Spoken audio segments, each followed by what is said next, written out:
If you've ever wondered whether using artificial sweeteners is helping you, hurting you, or just confusing the issue, you are not alone. The science around sugar substitutes has shifted more than once over the years, and recently, a large, long term study added an important new chapter to the story, one that challenges some long held concerns about the microbiome and weight maintenance.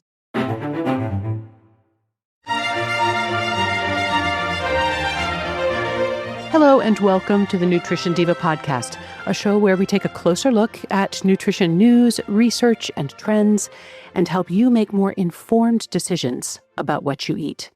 I'm your host, Monica Reinagel, and over the 17 or 18 years that I've been doing this podcast, artificial sweeteners or sugar substitutes have been a topic that we have talked about many, many times.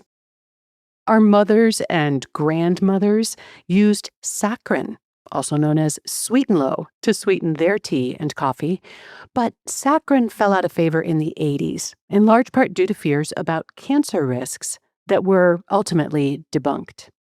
But by then, my own Generation X had moved on to Splenda and Equal, which we thought tasted better than saccharin.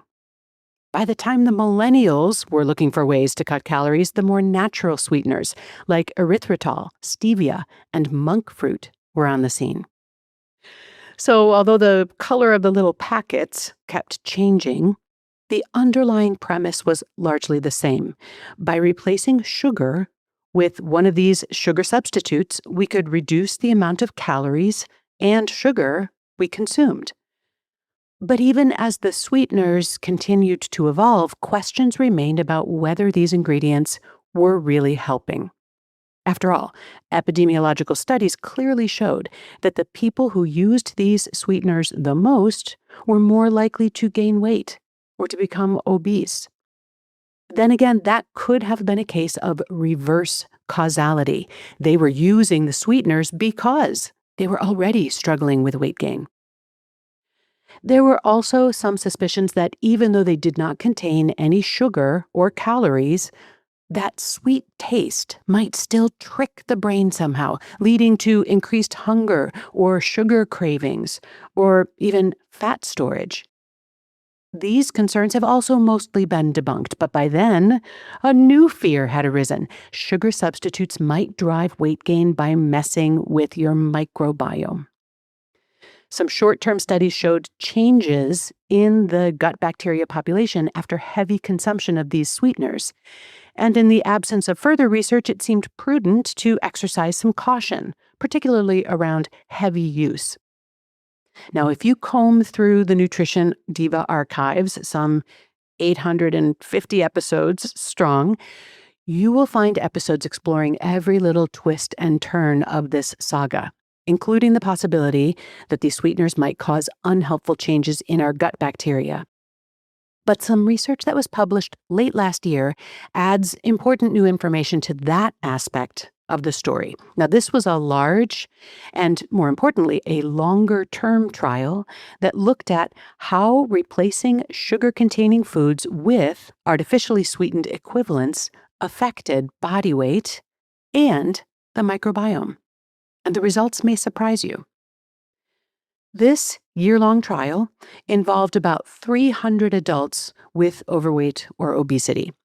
And everyone in the study started with a 2-month weight loss phase during which they followed a calorie-restricted diet that was designed to help them lose at least 5% of their body weight. But the goal of the study was actually to look at what happened next. So after that initial 2-month weight loss phase, participants were randomly assigned to one of two groups. Both groups followed dietitian-designed meal plans that represented a generally healthy pattern of eating. So, fruits, vegetables, whole grains, lean protein, and so on. Both groups were encouraged to limit added sugars to less than 10% of their total calories. The key difference was how they went about doing that. In the control group, participants were asked to limit their sugar intake without resorting to any sugar substitutes. The other group was encouraged to swap out sugar-containing foods and beverages with versions that were sweetened with low or no calorie sweeteners. And the acceptable sweeteners included saccharin, sucralose, also known as Splenda, aspartame, brand name Equal, as well as stevia, erythritol, which is a sugar alcohol, and a few others. So basically the entire gamut. So, what happened? Well, both groups regained some of the weight that they had lost. The group that didn't use any sugar substitutes regained about half of their lost weight. The group using the sugar substitutes only regained about a third. So, it appears that incorporating these artificially sweetened foods and beverages was helpful in this regard. But here's an interesting thing. The group using the sugar substitutes did not appear to have consumed any fewer calories than the control group, and yet they regained less weight, which brings us to perhaps the most surprising outcome, and that was the results of the microbiome analysis. Over the course of the year, the group using sugar substitutes showed distinct changes in their gut microbiota, but not the kind that had raised red flags in earlier, shorter-term studies. In fact, several of the shifts were in a direction that many researchers consider favorable. Specifically, the sweetener group showed an increase in the type of gut bacteria associated with the production of short-chain fatty acids. And these compounds, things like acetate, propionate, and butyrate, have been linked in other research to healthier body weights and improved metabolic health. Short-chain fatty acids can stimulate the release of hormones that help to regulate appetite and glucose metabolism, and they may also modestly increase energy expenditure. So, one hypothesis is that these microbial changes could have contributed to better weight loss maintenance, even without a significant difference in calorie intake. I think it's especially noteworthy that these microbiome changes weren't just the result of reducing the amount of sugar in the diet, because remember, both groups reduced their added sugar intake. The additional shifts in the group that used the sugar substitutes appear to be linked to the inclusion of those compounds. That certainly runs counter to the story that artificial sweeteners harm the microbiome. Instead, they seem to have nudged it in a direction that supports weight maintenance. Now, there still are a couple of unanswered questions. The intervention group didn't consume just one type of sweetener. They used a mix of artificial sweeteners like saccharin and sucralose and aspartame, along with sugar alcohols and plant-derived options like stevia. So these results reflect the combined effects of several sweeteners, not just one. Now, on the one hand, that's probably closer to the way these sweeteners would actually be used in the real world. However, it also means that we can't say whether certain sweeteners were responsible for specific microbial changes. Different compounds may well have different effects, and this study can't distinguish that. Even so, the long-term use of sugar substitutes in the context of a healthy diet did not appear to harm the gut microbiome. And the microbial changes that were observed offer a plausible explanation for why the sweetener group maintained a bit more of their weight loss. So what, if anything, are we to take away from this? Those of you who have been following me for a while know that my position has generally been that sugar substitutes should be consumed with the same degree of moderation that you would use with actual sugar. So if you wouldn't drink 2 or 3 sugar-sweetened sodas every day, then perhaps it's not a good idea to have 2 or 3 artificially sweetened sodas either. Now, to be completely transparent, one of my reasons for this advice was that it was not clear whether heavy use of these sweeteners might have unintended consequences for the microbiome. And this recent study suggests that this may not be as much of a concern. But another reason for that advice is that while they may reduce the amount of sugar and calories you're taking in, artificially sweetened beverages and desserts usually aren't adding anything positive to the diet.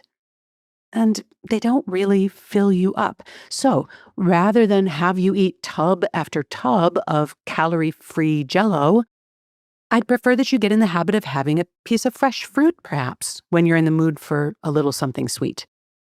And I think that the way that the sweeteners were used in this study follows that general paradigm. Everyone was following a generally healthy diet. So the sweeteners weren't being used as a way to replace meals with calorie-free foods. They were a way to reduce the sugar in foods that people were already eating, such as sweetened yogurt or spreads or coffee or tea, without giving those foods up altogether. So this was less about cutting calories, which in fact it didn't, and more about reducing sugar while keeping your overall eating pattern intact. Now, I want to be very clear. I don't think that this means that you should add artificial sweeteners to your diet in an attempt to hack your microbiome. But it does suggest that their impact on the microbiome appears to be less of a concern than we had thought.